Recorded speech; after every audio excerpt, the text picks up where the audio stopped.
Welcome to Hypnotic Authenticity. My name is Chris.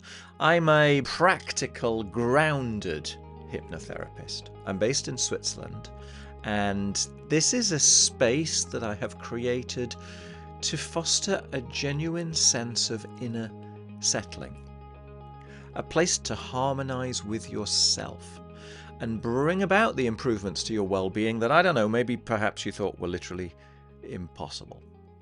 So my episodes are an invitation to reconnect with all that is alive inside you, to examine the stories that you live your life by, and to maybe soften the edges of what it is that you believe yourself to be in order to create a bigger, broader, more expansive sense of your personal agency and your personal understanding. So I'm going to be talking about identity, about existence, about self-resonance, self-harmony, about authenticity. And that'll all be wrapped up with a sprinkling of hypnosis or guided meditation to help you settle, to help you align and return to yourself. So if you're ready, take a breath and let's begin. I want to do a video today about tapping into your intuition, trusting your inner wisdom, maybe you want to call it, in order to make better decisions. And I want to talk about this because this was a bit of a revelation for me, because everything that I had learned up to a certain juncture in my life was that kind of rigor and science and critical thinking was the best way to think. And it's very easy to kind of go down that route because, well, the conclusions that you have thought about, you can justify. You can see a series of breadcrumbs. You can see the whole reasoning process by which you come to a conclusion. And so you kind of think that must be right. It's as if there is an element of our brain that is great at justifying itself, that is great at expressing itself and explaining itself. And so it makes a lot of sense. It's very persuasive. But this, what I appear to have come to have understood, is a relatively small part of your brain. It is the part of your brain that tries to lay claim to all of you, that tries to explain you, to explain your actions, to justify yourself. But it's a bit like a little pea on top of the majority of you. And maybe a few of you might be thinking, oh, what on earth is he talking about? And I would have said that before. So you might want to look, there's a great book that I discovered a few years ago, which is called Hare, Brain, Tortoise, Mind, which talks about two different aspects of your mental faculty. The hare brain being the fast brain, the one that talks, the one that chatters, the one that thinks, the one that also ruminates, the one that can get stuck in the eddies of these ideas and kind of chew upon it. And then the tortoise mind being much less satisfying because it's slower. It doesn't bring thoughts in the same way as the hare mind. And so it's not accessible in the same way. So you can consider the hare brain to be the critical faculty, the conscious thought process, the tortoise mind as the slower, intuitive, feeling brain. And if you've got an engineer's mind, if you've got a very critical, judgmental, and I don't say that in a bad way, but in a way that you consider facts and then you relate to whether or not they're true. If there is a cynical element of you that likes to see evidence that something is correct, well, then this kind of intuition thing is on sandy ground because you can't put hooks into it in the same way that you can your critical, judgmental, scientific, rigorous mind. So what I'm trying to say to you is that And you have to take a little bit of a leap of faith that that scientific, rigorous part of you is a relatively small part of you, that the conscious brain can only consider apparently somewhere between two and maybe seven, eight, nine things at any one time. Whereas the rest of you, the part of you which, as a simple example, is responsible for all of the autonomic processes that are running in your body at any one time, completely outside of consciousness, is responsible. It's like a mainframe supercomputer. It is responsible for receiving all the feedback of your body, all of the stimuli, all of the information, and then deducing whether that is even worth bringing up to consciousness or whether it can be dealt with totally outside of consciousness. So, just from a pure capacity perspective, it would appear as if that is massively larger than what comes up to our conscious minds. And we can see this in brain imaging scan. So it is quite apparent that the vast, vast bulk of the things that we think about don't come up to awareness, that you might wish to consider your conscious mind a little bit like a computer monitor rather than as the decision-making infrastructure of your mind.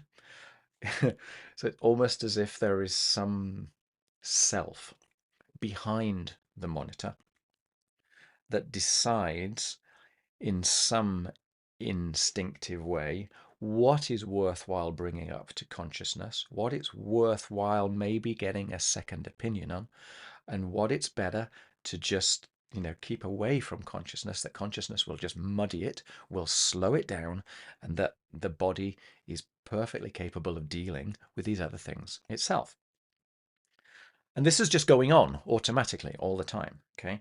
But if you don't consider it, there is no way for you to become aware of that per se. If you're prepared to decide that the thinking you is kind of all of you because that's what you perceive, that's what you're aware of. Well, it's kind of complicated to think of this other part as having anything other than a sort of a bodily function. Or you could even go down the kind of Freudian approach that this body thing has a whole series of urges and instincts and natural processes which kind of get in the way of the intellectualizing, almost as if the intellectualization is the purer form of thought, and the rest is somewhat basic by consideration. But the thing is, if you only focus upon the intellectual, you focus on what you already know. So what you're trying to do with your harebrain, with your thinking capacity, is to use what you already know and try and apply that to conundrums or challenges or goals in nuanced ways. So you're trying to find better ways of thinking about something that you're already thinking. And that's how you end up with procrastination and rumination and so on, because you can reach the point in your brain where there either isn't capacity or there aren't any new ideas, right? Because you're working from the basis of what you already know. So the fantastic thing about going with your intuition or your gut reaction or your inner wisdom or whatever you might want to call it, your subconscious, your quieter voices maybe, is that is filled with things that you don't know you know. And so it is filled with potential. It's filled with alternative perspectives. It's filled with opportunity. It's a little bit like a magician in that its potential is expanded. Then, of course, some of these things come up to our conscious mind, and then the critical faculty evaluates whether they make sense or not. But the point is that the rest of you is, I don't know if it's an exaggeration to say limitless, but it's certainly far, far more open to potential that your thinking mind would not be. And so by saying tap into your intuition in order to make better decisions, or tapping into your inner wisdom, if you choose to say that, or tap into your subconscious, if you choose to say that. For me, what you're doing is you are relaxing the conscious mind. You're relaxing the critical, scientifically approaching part of your mind, the part of you which is far easier to justify and explain itself, the part of you that does the number crunching, the part of you that would be better used for doing your tax return. You're kind of inviting that part to go a little quieter, in order that you can invite the rest of you, however you wish to describe that, to express itself. And that part of you, the tortoise brain, far slower. It's far less able to express itself. It's not part of the prefrontal cortex. It's it's all of you. It's less adept at justifying itself, but it feels more like you if you give it air to breathe, to express, if you give it freedom so that it feels able to express. And so to make better decisions, the way to do that is to use both. It's not to exclude one, but typically our default state is our thinking mind. It's our critical mind. It's our inner chatter, our inner dialogue. But when you reach a point where that's not working, okay, where you're presented with a challenge or a conundrum or a goal or whatever, and you've thought as much as you can think, and that's not working for whatever reason, you need a more creative edge, you need a more imaginative edge, and thinking more about it isn't going to work. That's the point to take a step back and to trust the rest of you, trust the slower part of your brain to come up with some different ideas, right? Now, the easiest way that I can express this to you from my personal experience is when I go for a run. Because when I go for a run, it's kind of impossible for me to think critically about everything, because I'm aware of the function of my body as I'm running. It takes 5 or 10 minutes for you to become at ease with the heightened state of your breathing, and that initial excess push of exercising and the strain on your body and so on. And then there is a moment after sort of, I don't know, a few minutes where everything kind of starts to work like a well-oiled machine. It just almost kind of fades into the background. You found your pace, you found your rhythm, you found your breathing, and you just run. You just carry on running. And there is a certain element at that point where your mind is also going clear. And for me, I can come up with the most extraordinarily creative ideas at that moment, because suddenly I have no objective. I have no particular reason in mind. I have nothing to think about. My body is working, and these ideas come up. Probably more because the critical chattering part of your mind has just kind of gone away. There's so much going on that there's less need. You're focused on just the idea of running, and the weather and the wind in your hair, or the other people that are there, or maybe there's a rabbit in the field, or whatever it may be, and that's sufficient for your critical mind to enjoy at that time. So you stop ruminating, you stop thinking. So how do you go about doing that? So let's take the example that you have something particular in mind that your conscious thought process doesn't appear to be resolving. And you might feel the urge at that point to try harder, to think more. But you end up kind of frustrated and a little bit drained by it, because you just come up with the same things, and then you come up with the same reasons why it won't work, and so on and so forth. So there is a choice involved in deciding to do something other than that. Okay, that you need a degree of trust in the fact that if you stop thinking about it, if you hand it over to the rest of you, something might come up. You don't need to know too much about that, but you need to be prepared to accept that something might come up, that is a ceremony that might permit the rest of you to feel safe enough to express itself. And so there's 1,001 ways that you can do that, but they all require a decision to allow that to occur. So I do a lot of things in hypnosis, right? Now you can place yourself in self-hypnosis, or you can go to a hypnotist in order to understand how that ceremony works. But what you're doing is quietening the chattering part of your mind in order for the rest of you to breathe. If you're sufficiently open, in actual fact, simply going to sleep and dreaming and being aware of your dreams can be sufficient to bring up this creative element of yourself. Daydreaming can do it.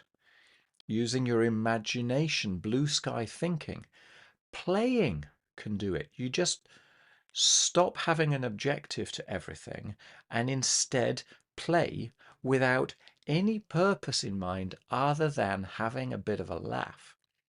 And ideas start to come up because the part of you which is saying, well, that's not me, that won't work, all that kind of stuff, isn't in the room. It's just having a laugh at that moment. And so it's permitting the rest of you to express itself. Um, Meditation can do it as well. One of the ones which I've shown on another video, which I guess I could show you, as a way to quieten the chattering part of your mind in order to invite the rest of you to express itself, is to do a sort of a quasi hypnotic induction with your fingers. And so what I would suggest to you, and this works best if you have a goal in mind, and the goal should be a towards goal, not a I want less of, I want to run away from goal, but I want a solution to. Okay, so if you're facing a conflict or a conundrum or a challenge, rather than focusing on the challenge, focus upon what it is that you want. What is the outcome? What would be the better solution? And focus on that. Okay, so if I was able to do anything, how would I want to act or think or feel? Okay, and have that as your intention. Okay, you don't need to know how you get there. That's the purpose of going into the kind of creative part of your mind. But you need to have that as a goal in order to kind of guide yourself.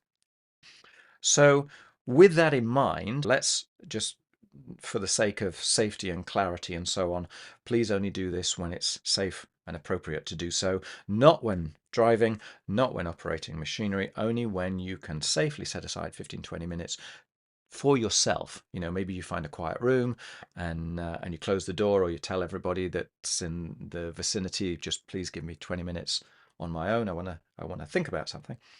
And then what you can do, so with these two fingers, and I assure you this is just a ceremony, so there are 1,001 ways that you can do this, but I find this one quite useful. So with your two index fingers, if you point your fingers forwards, so away from you, and you want them, so if you're sat down, you want them kind of at belly button height. So, 10 centimeters above your legs. Even if you're stood up, if you kind of keep them sort of belly button height, that's good. And you want them about that far apart. So about maybe 10 centimeters apart. Was that about, I don't know, 4 inches apart, something like that. And so with them there, with them kind of 10, 20 centimeters above your legs if you're sat down, and they're about 10, 15 centimeters apart, and they're kind of just out in front of your belly button, pointing forwards away from you.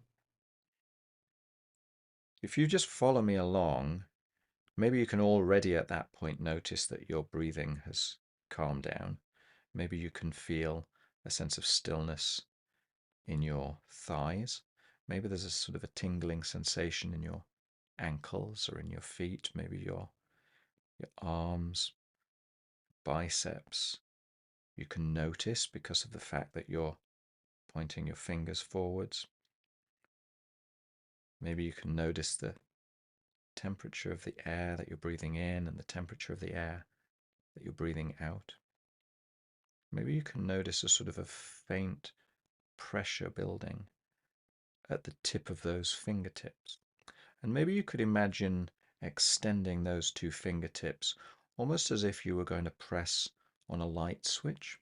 So there's just a degree of intention there to be aiming those fingertips forwards, but you're not moving them. It's just using your imagination as a way of extending those fingers in the correct way, those first fingers, as if you were going to be putting just sufficient pressure to press on a light switch.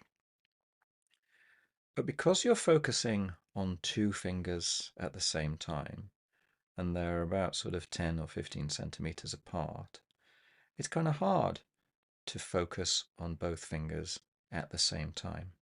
And so what I would encourage you to do is to just kind of place your gaze in between the two fingers and to extend your peripheral vision. So as you expand your peripheral vision, you can see both of those fingertips and you can see further out to the left and the right. And the more that you expand your peripheral vision, maybe you can even reach the walls or something out at a 90-degree angle on the left and the right. And maybe even with your imagination, you can start to expand your peripheral vision almost behind yourself. You can almost feel the sensations of what is off on an angle behind you to your left and your right.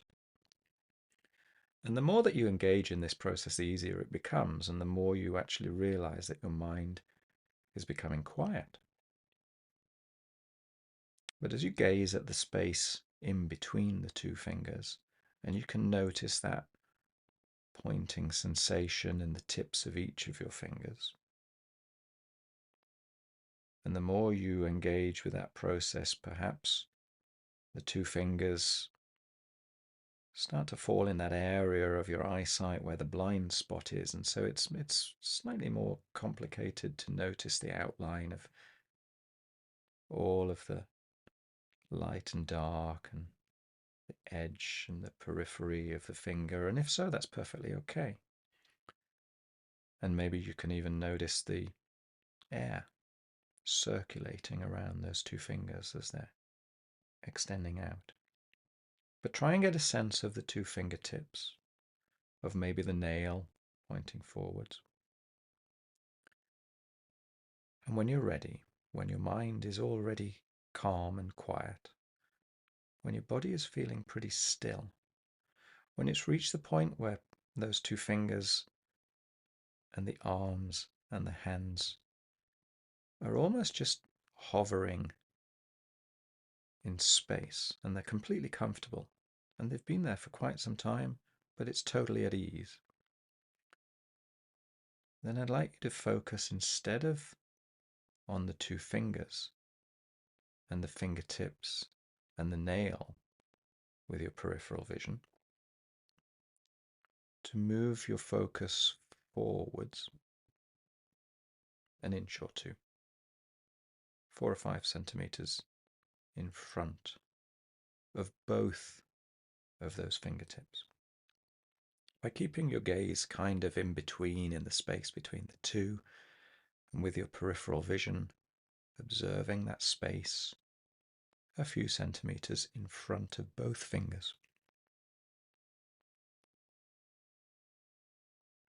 And now I'm just going to go quiet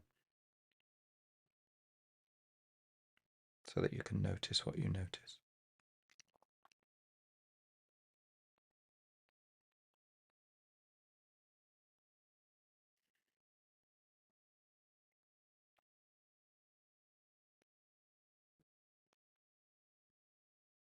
And perhaps you can become aware just how still your body has become.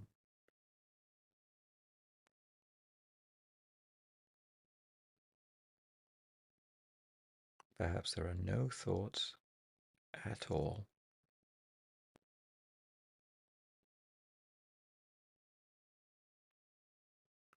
And perhaps that feels really good. And if there is a thought that wafts across the front of your mind from time to time, that's okay.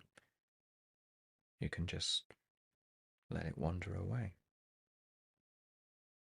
It's okay, but it's not really necessary at this moment.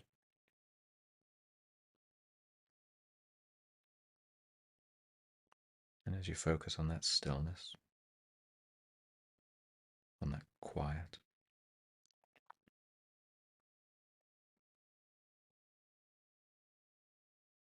perhaps you're already aware of a deeper inner wisdom, because a person can tap into their inner wisdom very easily in this state. And so sooner or later, you'll notice a kind of a quieter voice. It might come from your heart, it might come from your stomach, it might come from a part of your body that I couldn't imagine. And whichever that is right and appropriate for you in this moment, knowing that the next moment it could be different.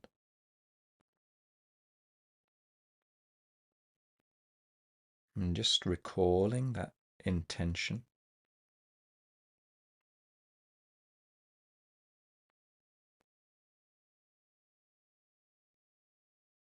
You can invite or request the assistance or just open up to the wisdom of the rest of you. And knowing what you're knowing and feeling what you're feeling. And considering that I said sometimes the tortoise mind thinks slowly.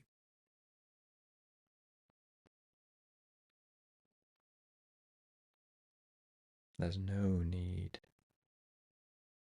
to expect a response. That perhaps there might be a response in the coming minutes, later in the day, perhaps overnight, perhaps tomorrow, perhaps in a few days' time.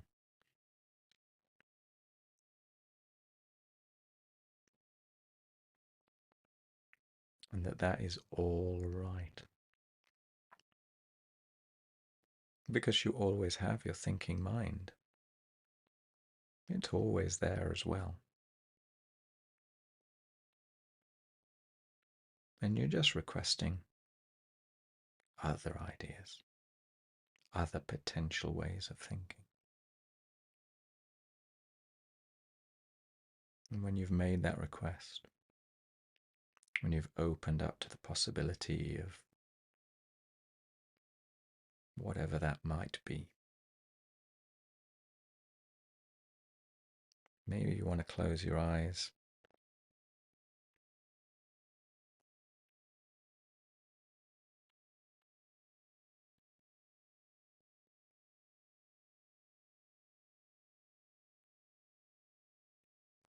and just settle into this moment of peace.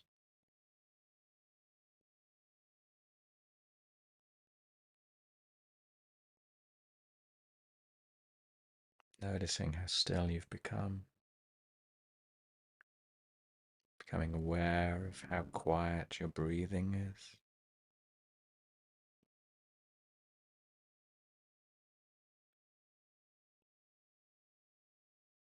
Perhaps you might want to allow your hands to drift down to your thighs or down,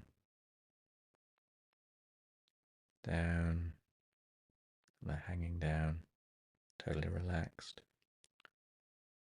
Only as quickly as your inner mind can start to work on that question. on that goal.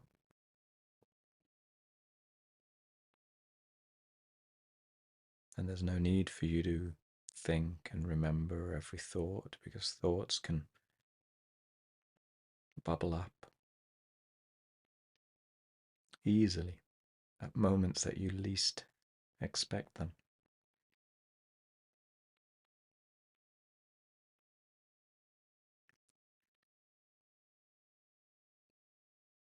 And the more that you practice this, the easier it becomes, the more it feels like you, the more safer and more connected you feel, the more in relation with yourself you feel, and the more at ease with the idea of tapping into your intuition you can become. Because it feels wonderful to find the stillness inside of you.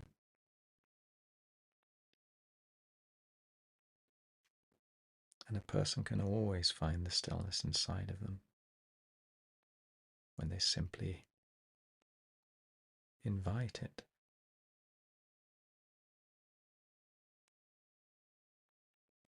And so you can notice just how easy it is to reach this state just by recalling those steps of really just choosing to extend your index fingers, those first fingers forwards,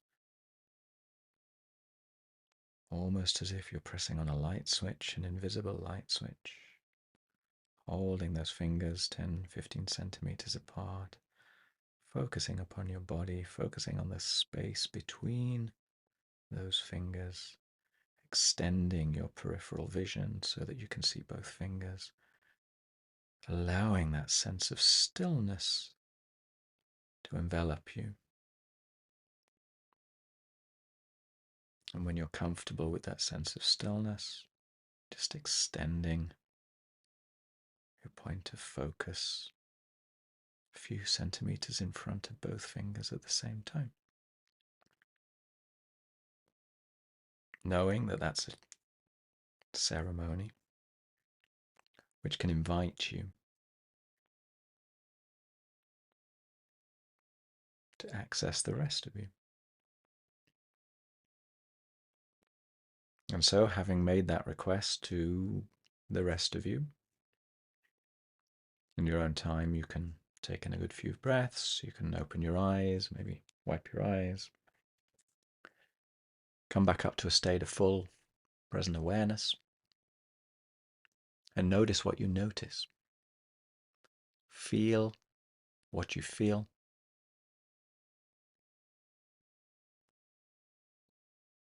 Fill your lungs with air.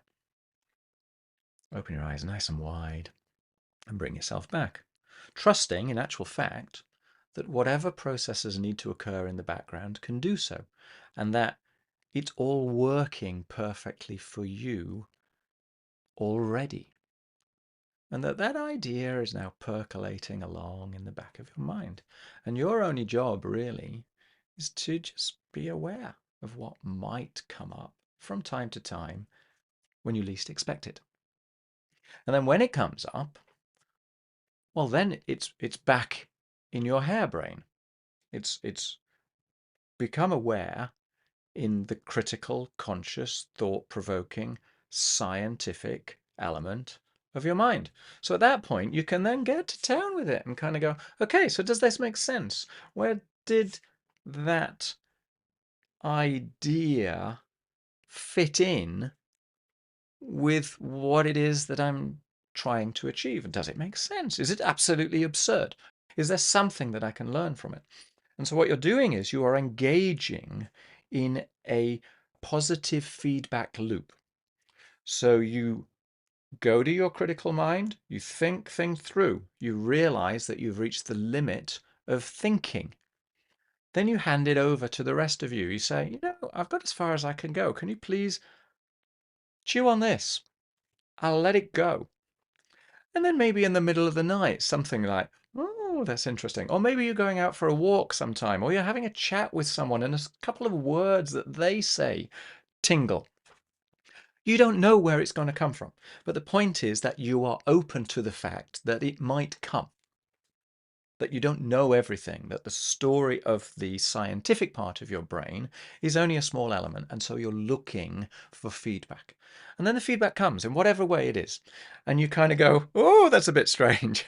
So then you can evaluate that with your critical mind. You go down that route. Maybe there's things that you can do or try or think about. And then maybe you reach another point of, well, I'm not sure anymore. Okay. In which case, then you go back and you do the process again. And this is the process of creativity versus the scientific mind. If you engage in both of those, it's like you are bringing extra you to the table. You're bringing more potentiality. You're bringing more creativity. You're bringing your inventiveness. And from time to time, maybe nothing seems to come. Okay. Now, if that's the case, there's probably a reason for that too. Maybe there is an imagination that is there kind of saying, well, I don't really want to go there at a certain point. Who knows? Maybe that's the case. If so, I'd love to hear about that. But ordinarily, if you permit yourself the freedom to do this, which means just simply bringing a sense of curiosity, right? A sense of play. There's no reason for this to be right or wrong. You're just asking, inviting extra points of view, extra thoughts. It can be an illuminating idea, because what you're doing really is the more you do this, the more you realize how little there is going on up here and how much of a massive information superhighway exists if you simply permit it the potential to express itself. One of the ways of defining the intuition, the subconscious, is a voice that is very quiet, and that as soon as you hear it, you have a sort of an instinctive wish to edit. And that tends to be gold dust, because what's going on there is that the conscious part of your mind that thinks it rules the roost, that thinks it knows it all, is hearing a voice from another part of you and going, oh, well, that's not really me.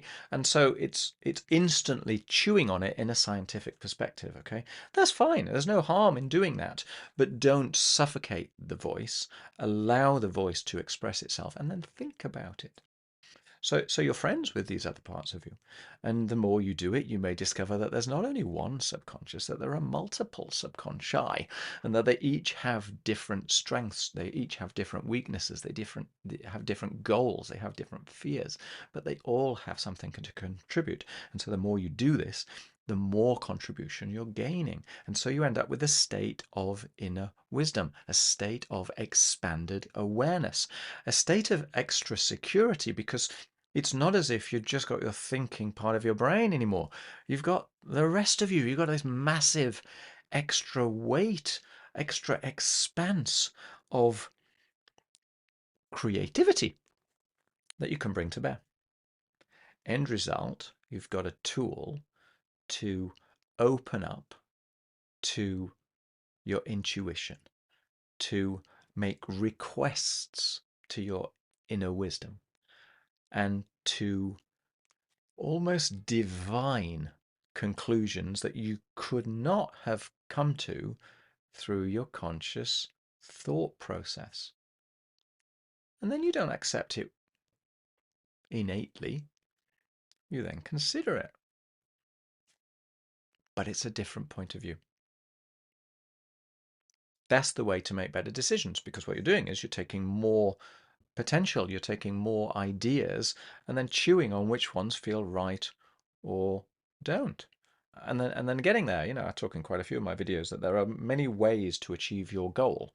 It's almost as if the goal is on the other side of the stream, and in the middle of the stream there's a whole series of stones, stepping stones, that you can make your way across. There isn't just one, there are many, many ways that will help you to get across. And so the more you can tap into your intuition, the more you can tap into this quieter part of you, the more stones you're creating, the more opportunities you're creating to walk across the river, get where you want to go. I hope that might be of interest. I hope that's helpful. And if it is, let me know. Yeah, if there are things that you want to play around with, give it a try. This following your fingers can be quite in depth. It can be a very deeply comforting experience. And the more that you practice it, the easier it becomes to lead yourself there, and the easier it becomes then to take a deep breath and open up and basically come back to the full and present now. But in the moment, you're starting to observe what it is to feel like more of you, which can be illuminating. Cheers. Bye. Thank you for listening. If it supported you in some way or helped you to question your inner experience, then follow the show. Personally, I would be really grateful if you might also leave a quick rating. It makes a huge difference in terms of discoverability so that other people who might benefit can find the podcast. If you prefer a visual element, check out Authentic Life Hypnosis on YouTube. And if you're looking for deeper work beyond one-way audio yourself, you're very welcome to reach out. Equally, if you have any questions, I'm here to help. Until next time,